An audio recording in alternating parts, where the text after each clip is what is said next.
in today's episode of What Could This Guy Be Up To Next. This is our grain storage bin, and it gets filled up with grain. There's a truck that's coming tomorrow, and he puts an auger up there and fills this with, we usually get about 2 tons at a time, and that lasts us quite a few months. We just put our spackle buckets underneath this little chute, open them up, and we can fill our buckets, throw them in the cart, and then head on down to feed whatever we're gonna feed, mostly chickens. But the pigs do get this too. Well, this bottom cone had grain in it through the transition from summer to winter, and the moisture inside ended up condensing on the inside walls of this, causing it to rot. So I just unloaded about 200 pounds of rotting, moldy grain, and we're going to have to do a little repair before the truck comes tomorrow to fill this. So we're gonna climb that there ladder, take a look inside, and show you the damage. All right, beautiful views up here on top of the grain storage bin of the farm. But what we're up here for is in here, and you can see that whole area that's galvanized metal rusted out, and that was all caked with 200 pounds of rotting grain. And I was able to use a shovel on a pole that I made and scrape it all down and get rid of it. But before he comes tomorrow, I want to get this sanded down and re-sprayed with a galvanized coating. So we'll head back down, show you the tools that we're hopefully going to use to get this job done and get going. There's my little scraper tool that I made. Big long painting pole, and I put a track shovel or trench shovel on the bottom and was able to reach in, scrape it all out. This is a fresh air respirator, so this has a filter on it. There's a long hose, and it goes to a full enclosed respirator. So the way this works is we take this filter and blower. I'm going to put it inside of that building, so it's far away from any of the contaminants over here, and that will supply me fresh air inside so that I don't die and inhale all the mold. I did spray this with mold armor yesterday, so after I scraped it all out, I also sprayed it with mold armor, which is kind of like an oxidizer bleach kind of thing. So that should have killed the mold, probably also enhanced the rust in there, but I knew I was going to clean it up anyway. And then we'll go in with an angle grinder. I've got a big sanding disc, a 7-inch sanding disc that's going to go on that. And I'll sand all the walls down there. And then I have, it's in the building there, warmed up right now, a galvanized spray that will coat everything with. When that's all done, I'm gonna take my diesel bullet heater. I'm gonna put a 90-degree elbow on it and blow heat up through the bottom. That should dry this thing out really quick and be ready for tomorrow. How am I gonna get in now? Well, that's been the big question. I found this aluminum ladder. I didn't find it. It's what I use to get into my tree stand, but it's only about 14 inches wide. So I think it's gonna make it through that opening up top, and it has these hooks on it. And so I saw that, I'm like, oh man, this thing would be perfect to get me in and out of that silo. So I'm gonna get this ladder down in there and hopefully be able to get in and out through that. Just in case, I'm gonna wear a harness with a rope, and if I had to be hauled out, I could. But all in all, this is a pretty safe operation with the fresh air respirator and Tyvek suit and all that good stuff. So we're gonna jump in there and try and get this job done. I'll see what we can record. I might have to get someone to stick a phone down through the chute up there while I'm in there. All right, ladder fits pretty good. I wish it was a little bit longer because it is free swinging, but I think once my weight is on it, it's gonna bottom out down there on the bottom, and I think I'll be able to climb out. When I get to this point, this is a bit of a choke point here. I might have to shimmy my way to slide the ladder over here and come up through that hole, but things will work. All right, just emerging after sanding. It was brutal in there. As you can see, my white Tyvek suit is no longer white. Even just in general out here, there's just a covering of rust and stuff, and that's the respirator I was wearing. I had that fan blowing in the bottom side so that all the dust would go up and out the chute at the top.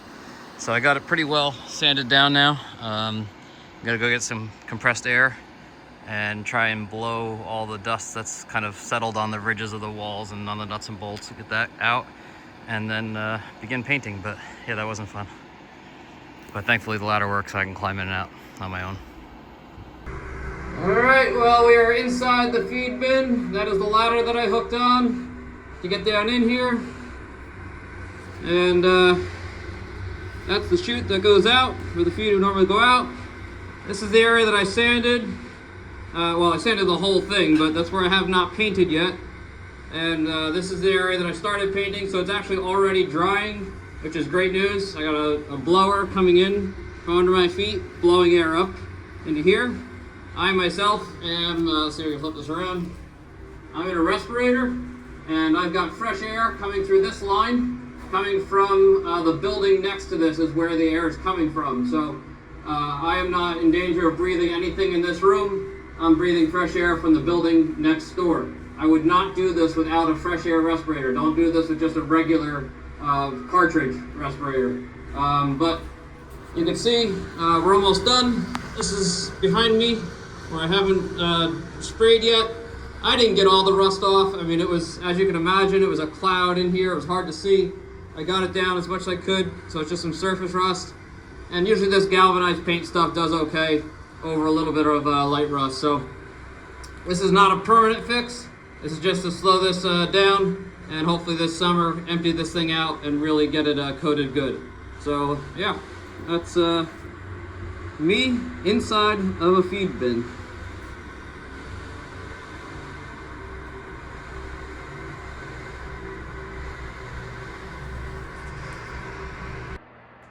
It's the other end of my respirator system, fresh air, breathe, cool. I think it's like an off-brand kind of thing, but my air hose is here, connects there. You can put a splitter on and feed 2 easily.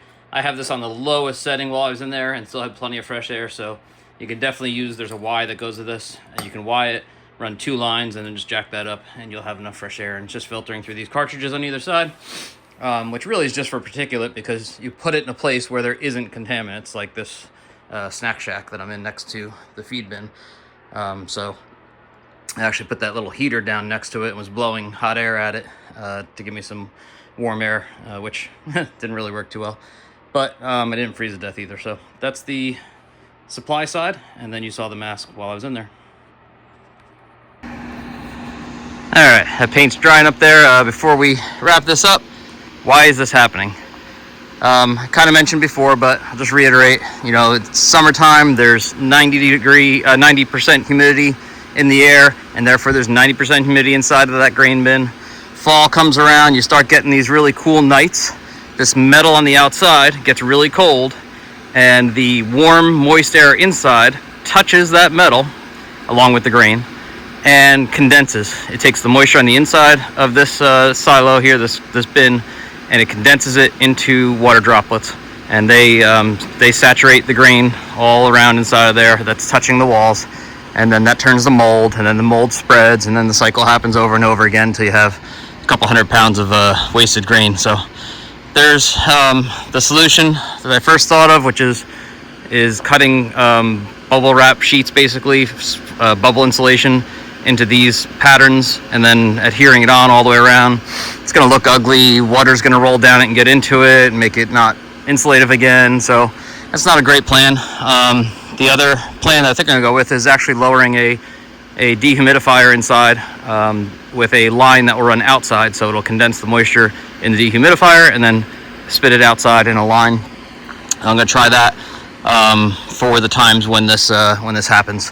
Why doesn't this happen to most people? Well, it probably does happen to a lot of people, but it happens to us because we don't go through 2 tons of grain, in a month or even 2 months. So it sits in there for a long period of time, and it sits in there through these transitions of the hot and cold cycles, and that's what's causing it. So I do have a little bit of a plan. I would like to fill this with 4 tons of grain and then use, I don't think I have any here, no, 55-gallon barrels that I have, fill them, and then sell them to backyard chicken owners who then don't have to drive back and forth to Tractor Supply over and over again to get 50-pound bags. They can just get it from me in a 55-gallon drum at a discount price. So that will help me to go through this faster and maybe make me a little bit of money, but it is a solution. So we'll see. All right, back on top of the feed bin again. Always beautiful looking over the farm from up on top of here. But the job is done, so let's take a look. And so it's still drying. You can see those dark spots are all where it still has to dry, but we got her sanded down, painted with galvanized paint. And we'll let that dry all night. I'll probably throw a heater in here as well overnight. And then the grain should arrive tomorrow. So not a horrible job, but impossible without the right tools. As I guess everything is. Having that respirator, the Tyvek suit, that ladder that hooks on the top edge of here, all that stuff just made it for a not so bad job. I mean, I don't want to do it again, but it wasn't so bad. That's it.